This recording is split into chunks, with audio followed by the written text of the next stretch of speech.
మండలంలోని రాచపల్లి గ్రామంలో శ్రీ రేణుక ఎల్లమ్మ విగ్రహ ప్రతిష్ఠ మహోత్సవ కార్యక్రమంలో భాగంగా పోచమ్మ బోనాలు జలాభిషేకం వైభవంగా నిర్వహించారు. రాచపల్లి గ్రామంలో గౌడ కులస్తుల ఆధ్వర్యంలో రేణుక ఎల్లమ్మ విగ్రహ ప్రతిష్ఠ మహోత్సవ కార్యక్రమంలో భాగంగా సాయంత్రం పోచమ్మ బోనాలు కార్యక్రమాన్ని గ్రామంలోని మహిళలు అత్యంత భక్తి శ్రద్ధలతో నిర్వహించారు. ప్రతి ఇంటి నుంచి మహిళలు బోనాలను తయారు చేసుకుని నెత్తిన పెట్టుకుని డప్పు చప్పుల మధ్య నృత్యాలు చేస్తూ గ్రామంలోని అందరు మహిళలు బోనాలను పోచమ్మ తల్లికి సమర్పించారు. ఈ సందర్భంగా గ్రామంలోని ప్రజలందరూ సుఖ సంతోషాలతో ఆయురారోగ్యాలతో ఉండాలని పోచమ్మ తల్లి వద్ద మొక్కులు చెల్లించుకున్నారు. గ్రామంలో రేణుక ఎల్లమ్మ ఉత్సవ ప్రతిష్టను గ్రామస్తులందరూ పండుగలా జరుపుకున్నారు.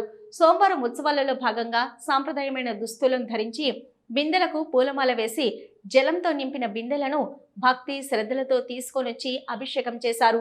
ఈ కార్యక్రమంలో గౌడ సంఘం అధ్యక్షులు ఆరెల్లి మోహన్ గౌడ్, సంఘం సభ్యులు ఆరెల్లి సదానందం గౌడ్, తాళ్లపల్లి శ్రీనివాస్ గౌడ్, తాళ్లపల్లి కుమార్ గౌడ్, మోత్కూరి గణేష్ గౌడ్, పంజాల రాములు గౌడ్, ఆరెల్లి సంపత్ గౌడ్, ఆరెల్లి సురేష్ గౌడ్, పాని గౌడ్, తాళ్లపల్లి కుమార్ గౌడ్, శ్రీపతి మొగులయ్య గౌడ్, మాజీ సర్పంచ్ అశోక్తో పాటు గౌడ యువజన సంఘం నాయకులు, మహిళలు, గౌడ కులస్తులు, గ్రామస్తులు అధిక సంఖ్యలో పాల్గొన్నారు.